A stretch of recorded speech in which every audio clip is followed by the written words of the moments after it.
በእንትኑ ጉዳይ በቅድም ሐሳባችሁን ስቀበል ነበር። በወደቡ ጉዳይ ፍጹም ጨዋነት በታከለበት ሐሳቤን መስጠት ፈልጋለሁ የምትሉ ካላችሁ የጋራ ጉዳይ ስለሆነ ፌር መሆን ስላለበት የኤርትራ ዜጎች ካላችሁ ኤርትራ ያላችሁ ጻፉልኝ። ግን ቪዲዮ እንደምታበሩ እርግጠኛ መሆን መቻል አለባችሁ። ቪዲዮ አበርታችሁ እዚህ ጋር በወደቡ ጉዳይ ላይ ሐሳብ ለመስጠት የምትሟገቱት ጤናማ የሆነ መድረክ ስለሆነ ያን ታደርጋላችሁ። ካላችሁ ከሌላችሁም ችግር የለውም። በሌላችሁበት ጉዳያችሁን እናያለን ለማለት ያለው። ቀጥል ሞሺ። ኦልራይት እሺ። አንዳንድ ሐሳብ ልስጥ። ሰሞኑን በየአንዳንድ ሩሞች ላይ እየገባን እያየው ነበር። እኔም የተሳተፍኩባቸው ነገሮች ነበርና የመጀመሪያው እስቲ የመርህ ጥያቄ እናንሳ። አሁን ለኢትዮጵያ ወደብ ያስፈልገዋል አያስፈልጋትም የሚለውን ብዙ መከራከሪያ የማያስፈልግ ነገር ቢሆንም ግን የመርህ ጥያቄ እናንሳ። ኤርትራ እንደ ሀገር ከተለየችን ወይ ደግሞ ከኤርትራ ጋር ሁለት ሀገሮች ከሆንን የ30 ምናምን ዓመት ታሪክ ተቆጥሯል። ጥያቄው እዚህ ጋር ነው። ከኤርትራ ጋር ከተለያየን እንደ ሀገር ከተለያየን የ30 ዓመት ታሪክ ኦኬ። ባለፉት 30 ዓመታት ኢትዮጵያ ውስጥ ብሔር ብሔረሰቦች እንደ ሀገር እንዲቆሙ ምን ተሰርቷል ነው? እንደ ሀገር እንዲቆሙ ከኤርትራ ከተለያየን 30 ዓመት ሆኗል። ኦኬ። በሚቀጥሉት 30 ዓመታት እስካሁን ድረስ ባለው ኢትዮጵያውያን ብሔር ብሔረሰቦች እንደ ሀገር የጋራ አጀንዳ እንዲኖራቸው ምን ተሰርቷል ነው? ይሄ ባልተመለሰበት ምንም ባልተሰራበት እዚህ ጋር ያለነውን ሰዎች ብንጠይቅ የሚያየውም ሰው ምንም ነው ቢለው ምንም ባልተሰራበት ሁኔታ ሀገራዊ የሆነን ዩኒፊኬሽን በዚህ ጉዳይ ላይ አንድ የሆነ አጀንዳ ለማምጣት መጣር ማለት ስህተት ነው። ስህተት ነው። ከፈረሱ ጋሪው ነው የሚቀድመው። ምክንያቱም ቅድም አንዳንድ ወንድሞቼ ሲያነሱ የነበረው ነገር አለ።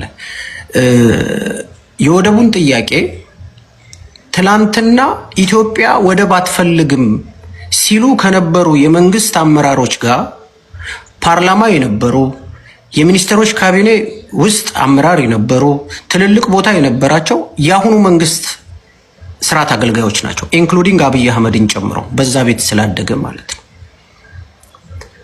መርህ እንግዲህ በፖለቲካ መርህ ይኖራል። ዋንስ የኮሚኒስት ሁሉ ጊዜ ኮሚኒስት ነው የሚሆነው። ባንዲራውን እንኳን ቀይሮ ካፒታሊስት ቢሆን የሆነ ጊዜ ውስጡ የሚፈነቅለው የኮሚኒዝም ስሜት አለ። ስለዚህ ታውቅበታል።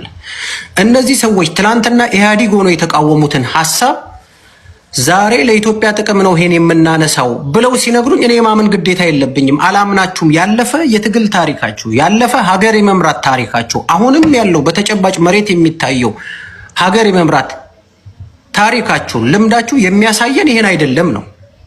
ይሄን አይደለም። ይሄን ስንላቸው እኔ ይሄን ስላቸው በባንዳነት ነው ቢከሱን።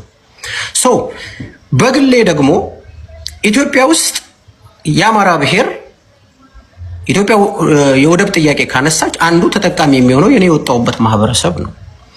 ኦኬ። አሁን ባለው ተጨባጭ ሁኔታ የኔ ህዝብ መሰረታዊ ጥያቄው ምንድነው ነው? መሰረታዊ ጥያቄው ምንድነው?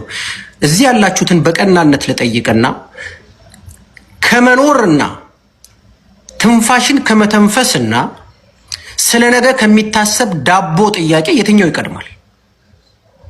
የትኛው ይቀድማል?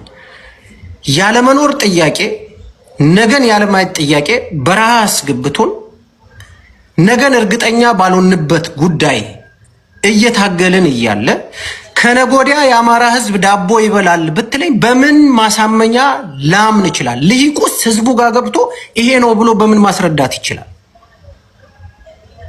ኔቨር አይችልም። ስለዚህ የመጀመሪያው ነገር ምንድን ነበር መደረግ ያለበት? ኢትዮጵያ ውስጥ እንደ ህዝብ ያለያዩን ሀገራዊ አንድነትን ያላሉን ጉዳዮችን ዘርዝሮ ማስቀመጥ ነው። አሁን እዚህ ጋር የመንግስት ደጋፊ ሆነው የሚመጡ ማይሎች ደጋግመው የሚነግሩን ነገር አለ። ምናልባት እነዚህ ሰዎች ትላንትና የነበራቸው የፖለቲካ አመለካከት ከኢትዮ ኤርትራ ግንኙነት ጋር በመያዝ ከወደብ ጥያቄዎች ጋር በመያዝ የተለየ ነበር።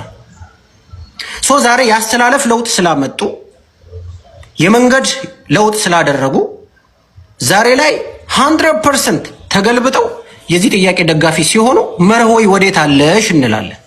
መርህ የት አለሽ እንላለን። ስለዚህ እንደ አማራ ህዝብ የአማራ ህዝብ የመጀመሪያ ጥያቄው ብረት ያነሳበት ጫካ የገባበት የህልውና ጥያቄ። የአማራ ህዝብ የህልውና ጥያቄ የለውም ብሎ ዲኔ የሚያደርግ አካል ኦኬ፣ በዚህ መከራከር ይችላል። ጥያቄ የህልውና ስላልሆነ የወደቡን ጥያቄ አስቀድም ብሎ በዚህ ልሟገት ይችላለሁ።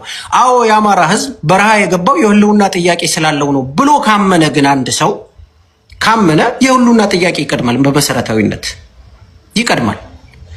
መንግስት ባመነው የኢትዮጵያ መንግስት ባመነው የአማራ ህዝብ ጥያቄዎች አሉት አለ።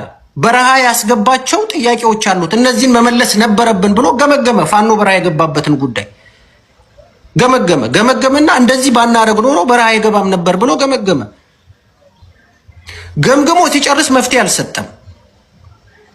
ስለዚህ መንግስት እንኳን ባመነው መሰረት የአማራ ህዝብ በረሃ የገባበት ጥያቄ የህልውና ጥያቄ አለበት። ስለዚህ አንዳንዶች ተነስታችሁ ዛሬ ላይ ጋሪውን አስቀድማችሁ ለምንድን ነው ይሄ ጉዳይ ላይ ልክ ሌሎቻችሁ እንደምታወሩት ከፊት ለፊት ሆናችሁ ስትሉ ምን መልሳችን ምን ይሆናል? መልሴ ምን ይሆናል? የኛ ጥያቄ ቀድሞ ይሄን አንስተነዋል። መጀመሪያ ቀላሉን ይሄን መልሱልን። ህዝባችን የመኖር መብቱ ይጠበቅለት። ህዝባችን እንደ ኢትዮጵያዊ የመቆጠር ህገ መንግስቱ ይሄ የተጻፈ ህገ መንግስት የሰጠውን እንደ ህዝብ እንደ ኢትዮጵያ የመቆጠር መብቱ ይጠበቅለት። በጣም ሲምፕል የሆነ ጥያቄ። ይሄን ቀላል ጥያቄ ከመመለስ ይልቅ ጂኦፖለቲካውን ሊያናውጥ የሚችል ጦርነት ነጋሪት ይቀሰቀሳል። ስለዚህ በምንድን ነው ልታምነው የምትችለው? በጣም አንተ ቤት ስለሆነ ቴዲ ተጠንቅቄ አንዳንዴ ካፌ የሚወጡ ነገሮችን ተጠንቅቄ ነው ማውራው። ሌላ ጋር ቢሆን በደንብ እንደ ልቤ መናገር እችላለሁ። ስለዚህ ይሄን የሚያወሩ ሰዎች የመንግስት ኃይላትን የመንግስት አካላትን ጨምሮ እየጠየቅናቸው ያለው ጉዳይ እንደ አማራ ህዝብ በረሃ የገባንበት ጥያቄዎች አሉ። እነሱ ጥያቄዎች አልተፈቱልንም። ትጥቅ አንስተናል። የስርዓት ለውጥ ለማድረግ እየታገልን ነው። የስርዓት ለውጥ ለማድረግ እየታገልን ካለው መንግስት ጋር በምን አይነት ሲሚንቶ ነው ልንገናኝ ምንችለው? በምን አይነት ማገናኛ ልንገናኝ እንችላለን? ሎጂክ፣ ሞራል፣ ደብል ስታንዳርድ የሚባሉ ነገሮችን አንድ ላይ እስቲ ያደርግን እናስብ።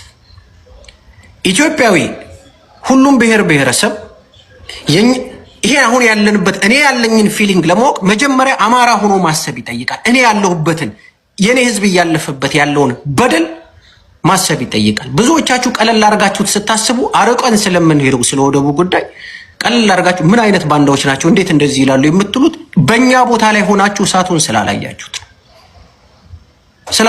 ነው። ስለዚህ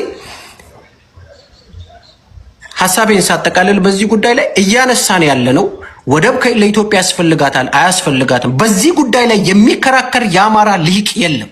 ምናልባት በምን አይነት መንገድ ወደብ ሊመጣ ይችላል፣ በምን አይነት መንገድ እንደ ሀገር የባህር መውጫ ልናገኝ እንችላለን በሚለው ላይ ልንከራከር እንችላለን። እየተከራከረን ያለነው እኛ እንደ አማራ አሁን መሰረታዊ ጥያቄያችን አይደለም። መንግስት ከቻለ ይሄን ችግር ይፍታልን። የገጠምነው በዚህ ጉዳይ ላይ ነው እያለን ያለነው። ቴንኪው ቴዲ። ቴንኪው ከልብ አመሰግናለሁ። ቪዲዮ ሳላበራ አስገባኝ የምትሉ አላችሁ።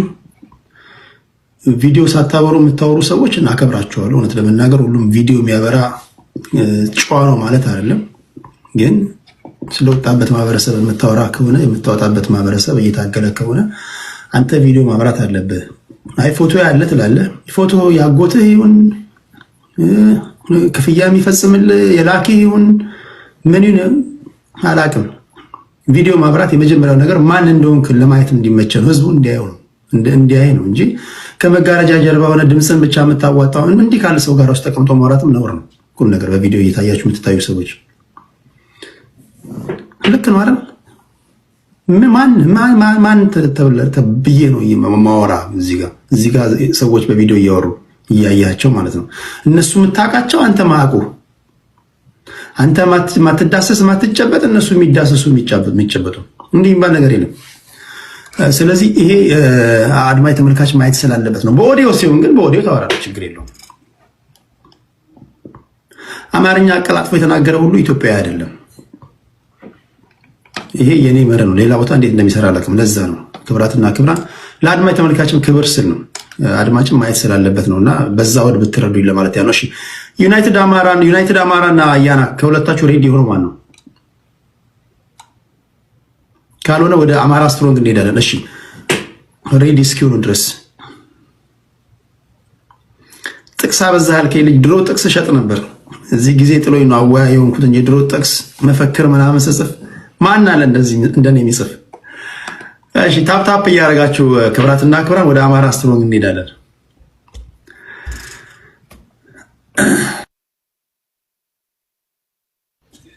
ታንኪዩ ቴዲ።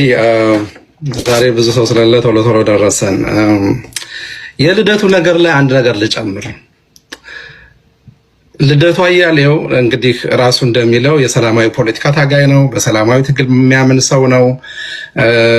የራሱ የሆነ አቋም ያለው ሰው ነው። ያን አቋም ግን ቅድም እንዳልኩት መደገፍ አለመደገፍ የግለሰብ መብት ነው። ግን የዚህን መንግስት ባህሪ በደንብ የሚያሳየው ከልደቱ አያሌው ጋር መነጋገር ካልቻልክ፣ ጠበንጃ ካልያዘው ልደቱ አያሌው ጋር መነጋገር ካልቻልክ፣ ብቻውን ከሚንቀሳቀሰው ልደቱ አያሌው ጋር መነጋገር ካልቻልክ፣ እሳት የሚተፋ መሳሪያ ከታጠቀው ፋኖ ጋር ምን አይነት የሰላም ጥሪ ነው የምታቀርበው? እሳት የሚተፋ በየቦታው የታጠቀ የሹርባ ተሰርቶ በየቦታው የሚርመሰመሰውን ኦሮሚያ ክልል ውስጥ ያለውን ኃይል እንዴት አድርገህ ነው የምታስታግሰው? ከልደቱ ጋር መነጋገር ካልቻልክ፣ ልደቱን ዜግነት ከከለከልክ፣ ልደቱን መቀበሪያ ቦታ ካሳጣኸው የታጠቀውን ፋኖማ ምንድን ነው ልታረገው ያሰብከው? ይህን ነው ሰው መጠየቅ ያለበት። እነዚህ ሰዎች ሰላም ሲሉ ሰላም ለነሱ ሰላም ማለት ተረግጠህ መኖር ማለት ነው። በቃ የነሱን ይሁንታ ተቀብለህ አሜን ብለህ አንገት ደፍተህ መኖር ነው። ይሄ ሰላም ምናምን ለሰላም ዝግጁ ነን የታጠቁ ጽንፈኛ ኃይሎች እንደዚህ የሚሉት ቅድም እንዳልኩት ነው። የእብሪተኝነት እና ኢግኖራንስ እና አሮጋንስ ሁለቱ ሲቀላቀሉ ኢትስ አ ሬሲፒ ፎር ዲዛስተር ይላሉ። እብሪትና ትቢት ምንድነው? እብሪትና ድንቁርና ልበለው። አይ ድንቁርና የሚለው ቃል ጠንከር ያለ ሊሆን ይችላል፣ ግን ሁለቱ ሲቀላቀልብህ ምን እንደምታደርግ እንኳን አታውቅም። በዛ ላይ ደግሞ የስቴት ፓወር እጅ ላይ ሲገባ አስበው ለምን እየተጠቀሙበት እንደሆነና እንዴት ህዝብ ለማፈን ድምጽ ለማፈን ምን ድረስ እየተከደ እንዳለ እንግዲህ በሰላማዊ መንገድ የሚታገሉትን የሰብአዊ መብት እንትን እናረጋለን የሚሉትን ዳንኤል በቀለን ካባረርከው፣ ዳንኤል በቀለ እኮ የኢትዮጵያ ሰብአዊ መብቶች ኮሚሽን ሆኖ ሲሰራ እኮ እንደነ ብርቱካን ሚደቅሳ ሄዶ ገብቶ ኦልሞስት ከመንግስት ጋር ነበር የሚሰራው። የእሱ ሪፖርት እንኳን አልተመቸኝም ብለው እሱን ካባረሩት እነዚህ ሰዎች ከማን ጋር የሚሰሩት? የእነሱን እንትን ችሎ የእነሱን ማስፈራሪያና ማንጓጠጥ ችሎ ያን ሁሉ ያደረገውን እሱን ሲያባሩት ልደቱን እኔ ልደቱ ቤዝም ያለው አይመስለኝም። ቱ ቢ ኦነስት ያዲን ስለ ልደቱ ፖለቲካ እናውራ ቢባል የሚያስፈራ እንኳን ራሱም ይናገራል። እኔ ተከታይ የለኝም ይላል። ምኑን ነው የምትፈራው የልደቱን? ታዲያ ህዝብ ካላስነሳብህ የመናገር ነፃነቱን ለመንፈግ ይሄን ያህል ቤት ለምን አስፈለገ? ይሄ በጣም አደገኛ የሆነና አውቶማቲካሊ መቀየር ያለበት መንግስት ከነስርዓቱ ድጋሜ ጋራዥ ውስጥ ገብቶ ታድሶ መውጣት ያለበት መንግስት መታደስ በቃ ቶታሊ የሆነ እንደ ሀገር ቁጭ ብለን ተነጋግረን አዲስ ስርዓት መምጣት ያለበት እንትን ላይ ነው ያለነው። እነዚህ ሰዎች የመምራት አቅሙም የሞራሉም ኤቲክሱም ምንም እንደሌለ እንግዲህ በተደጋጋሚ በደንብ አድርገው እያሳዩን ነው ያሉት። በወደቡ ጉዳይ አንድ ነገር ልጨምር። እኔ ጦርነት ይነሳል ብዬ አላስብም፣ ግን ቢሆንስ? እሺ ቢሆንስ ሆነ እንበልሽ እንዲያው እና የሆነ ነገር ቢሆን just give me አንድ እመለሳለሁ። ቴዲ ለሚሰማ ሰው ራሱ አስደንጋጭ ነው። አሁን ባለፈው ሶማሌላንድ ጋር ሄደን ኦቨርናይት ውል ተፈራረምን። ሌሎች ነገሮችን ኢቨን ኮንሲደር አላደረገንም። ሶማሌላንድ ኢንተርናሽናል ተቀባይነት የሌላት ዩናይትድ ኔሽን ሜምበር ያልሆነች ፎሬን ፖሊሲ ሄደን በዲፕሎማሲ ሶቨሬን ስላልሆነች ሄደን የምንፈርመው ነገር አንተ ቤት ኦልሞስት 3-4 ወር ሀት ዲስከሽን ነበር። እሱን እንደምንም ጠቅልለን እንደ ወረቀት አስቀመጠን። ሌላ እኮ ወርልድ አዘር ፒፕል አራውንድ አስ ይታዝበናል የምናደርጋቸው ነገሮችን። እሱን አድበስብሰን ቁጭ አደረገን። ስለዚህ በጊዜ ጠቅላይ ሚኒስትር የተናገሩትን ብትመለከት ኢትዮጵያ ስብረት ነበራት። ስብረቷ የተጠገነው ዛሬ ነው አሉ። ጃንዋሪ 1 2024 ልክ እሱ ሰማይ ምድሩን ደበላልቆ ሲዘጋ ሄዱና ከሶማሊያ ጋር እንደገና አንካራ ላይ ተስማሙ። የአንካራ ጉዳይ እሱን እዛው አቆመ። አላቆመም ገና ወደብ ኃይል አለ፣ ባህር ኃይል አለ፣ እዛ ኃይሎች እንትን ውጊያ ማድረግ የሚችል ወታደር እዛ አለ፣ ባህር አቋቁመናል እያሉ እዚህ ብዙ መጥቶ በጣም ብዙ ሲያወሩ ነበር። ቶን አንካራ ላይ ይሄ ነገር አጀንዳው ተዘጋና ሶማሊያ አዲስ ቴክኒካል ቲም ፈጥረን በሶማሊያና በኢትዮጵያ መካከል የባህር በር የሚያስገኝ ኃይል ሶማሊያ ራሷ ትሰጣለች በሚል ተመለሰ። አሁን ወደ ምስራቁን አጀንዳውን በሙሉ ዘገንና አሁን ደግሞ የመንግስት ሚዲያዎች ፋናዎች መጡና ኤርትራ ላይ ፊታቸውን አዞሩ። ምን ያክል የዋዠቃ ፖሊሲ እንደሆነ እኔ ለኢትዮጵያ የወደብ በር በየትኛውም መንገድ ቢገኝ ደስታን አልችልም፣ ግን ህጋዊ መንገድ መሆን አለበት። በዓለም የማንወገዝ መሆን አለበት። ከጎረቤቶቻችን ጋር እንደገና ውጊያ ውስጥ የማንገባ መሆን አለበት። 120 ሚሊዮን ህዝብ ይዘን 86% of the population ከድህነት ወለል በታች ያለውን ህዝብ ይዘን 3 ሜጀር ክልሎች ውስጥ አማጽያን እየተዋጉ ባሉበት ሁኔታ ኑሮ ውድነት ወይም ኢንፍሌሽን ምናልባትም 31% ላይ ያለው አገር ይዘን አሁንም ወደ ጦርነት ማሰብ ማለት ምንም ቋንቋ የለንም። ያው ብዙ ነገር ስላወራን ስለዚህ መንግስት ይደክማል አንዳንዴ እና ጦርነት ቢፈጠርስ ቀላል ነገር ይሆናል ወይ? ኢትዮጵያውያን እንደ ድሮ ዘመን አሁን ከዳር እስከ ዳር ተሰባስበው ወደ ግንባር ይሄዳል ወይ የሚለውን መጠየቅ አለብን። ምክንያቱም አንደኛ ይሄ ወደብ በህጋዊ መንገድ ክሌም አድርገ ከኤርትራ ጋር ተደራድረ ልታገኝ የምትችልባቸው ቻንሶች ካሉ መሞከር ትችላለህ። ለምን እድሎች ነበሩን። ሁለት ስንሆን ወደብ ቢያንስ ባይኖረን ኮሪደር መሰጣት ነበር አበለኛ አልፈለጉም በጊዜ። እነዚህ ነገሮችን ጠቅሰን በዓለም አቀፍ ህግ መካሰስ እንችላለን። ሌሎች ዲፕሎማሲያዊ መንገዶችን መጠቀም እንችላለን። ለኤርትራ ነፃ መሬት ሰጥተን አሁንም ወደብን ሌሎች አማራጮችን ማግኘት እንችላለን። ሁለቱንም ነገሮችን ግን ጦርነት ውስጥ ካስገባን ቀላል ነገር አይደለም አሁን ባለንበት ሲቹዌሽን። ይሄ ግን አይታያቸውም። እኔ ጦርነት ውስጥ ይገባሉ የሚል እምነት የለኝም በብዛት ዜሮ ግን አይደለም ፕሮባቢሊቲው የለም። ፕሮባቢሊቲው በጣም ትንሽ ነው የሚልበት አንዱ ምክንያት የኢትዮጵያ መንግስት ብዙ መሳሪያ አለኝ ነው የሚለው። በየጊዜ ብዙ መሳሪያ አይዋጋም ሰው ሞራል ከሌለው፣ ሰው ፍላጎት ከሌለው የፈለከውን መሳሪያ ብትይዝ ጦርነቱን ላታሸንፍ ትችላለህ። ጦርነት ዲተርሚኔሽን ነው፣ መሳሪያ ብቻ አይደለም። ኢትዮጵያውያን በዚህ ጊዜ ሂደቱ አሁን ስለ ወደብ ብታወራ ይሰማል። መቀበሪያ የሌለው ሰው፣ አገር የሌለው ሰው፣ በሺዎች በመቶ ሺዎች የሚቆጠሩ ኢትዮጵያውያን ተስፋ የቆረጡ ናቸው። በዚህ አሁን ባለው መንግስት ሀገር በብዙ መንገድ ጭንቅንቅ ውስጥ ነች ያለችው። መንግስት የሱን ፈቃድ ነው የሚያደርገው። በዚህ አይነት ሁኔታ ኢትዮጵያውያንን ሞቢላይዝ ማድረግ ራሱ ቀላል አይደለም። ስለዚህ ወደቡ ጥሩ ነገር ነው። ከፊት ለፊታችን እንደ አበባ አስቀምጦ ይሄው ወደብ እየመጣ ነው እያሉን ነው። እኛ ከኤርትራውያን ወገኖች ጋር መዋጋት አንፈልግም።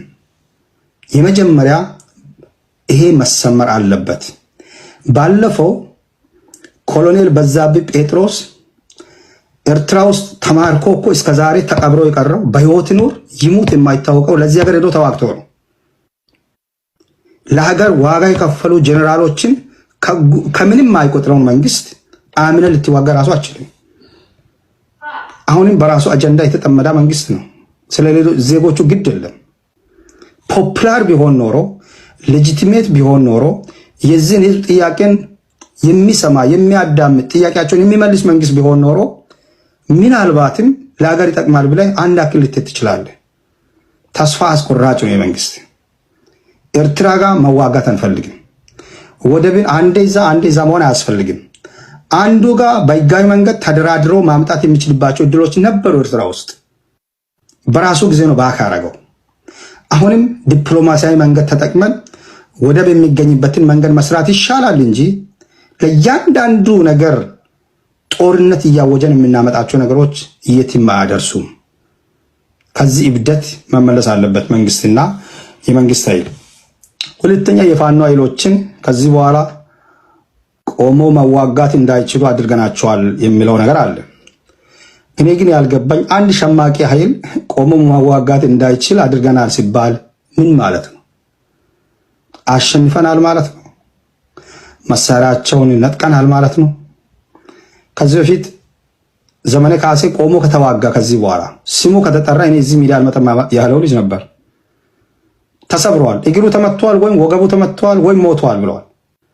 አልሞተምም፣ ወገቡም አልተመተም፣ እግሩም አልተመተም። ቆሞ ሲሄድ እያየን ነው። እና ጦርነትንስ ማሸነፍ ማለት ገሎ መጨረስ ነው ማለት ነው? ጦርነት እኮ አይምሮ ውስጥ ነው ያለው። ጦርነት ቅራኔ ውስጥ ነው ያለው። ጦርነት በደል ውስጥ ነው ያለው። ኢንጀስቲስ ውስጥ ነው ያለው። ጦርነት መሳሪያ ስላስክ አይደለም የምትዋጋው። መሳሪያ በእጁ የሌለው ቀንና ማታ ግን ጥርሱን እየፋቀ ጉዶኛለሁ፣ ፍትሄ ተነጥቆብኛል፣ በሀገሬ የመኖር መብቴ ተወስዶብኛል፣ ተፈናቅያለሁ የሚለው እኮ ብዙ አለ። ጦርነት እኮ እሱ ነው። ጦርነት ከመፈናቀል ነው የመጣው፣ ከኢንጀስቲስ ነው የመጣው፣ ከመነጠቅ ነው የመጣው፣ እስር ቤት በመወርወር ነው የመጣው፣ በመገደል ነው የመጣው ጦርነቱ። እነዚህን ነገሮችን ካላስተካከልክ ጦርነቱን አማራ ክልል ገብቼ አሸንፊያለሁ ብትል እንደ ሌላ ጊዜ ሲቀን ነው የምናልፈው። እንደዚህ አይነት የሚሸነፍ ጦርነት የለም። ጦርነቱን ማሸነፍ የምትችለው የነዚህን ህዝቦችን ጥያቄያቸውን በአግባቡ መመለስ ስትችል ብቻ ነው። ተረጋግተ በጠረጴዛ ዙሪያ ተወያይተ አማራጩን ከነሱ ጋር ተነጋግረ የበደልከውን ነገር ይቅርታ ጠይቀ ወደ ኋላ ዩታርን ስታረግ ነው የዛኔ ጦርነቱን ታሸንፋለህ። አሁን ባለው ግን በመሳሪያ አማራ ክልል ታሸንፊያለሁ ብትል እየመጣ መንገድ ላይ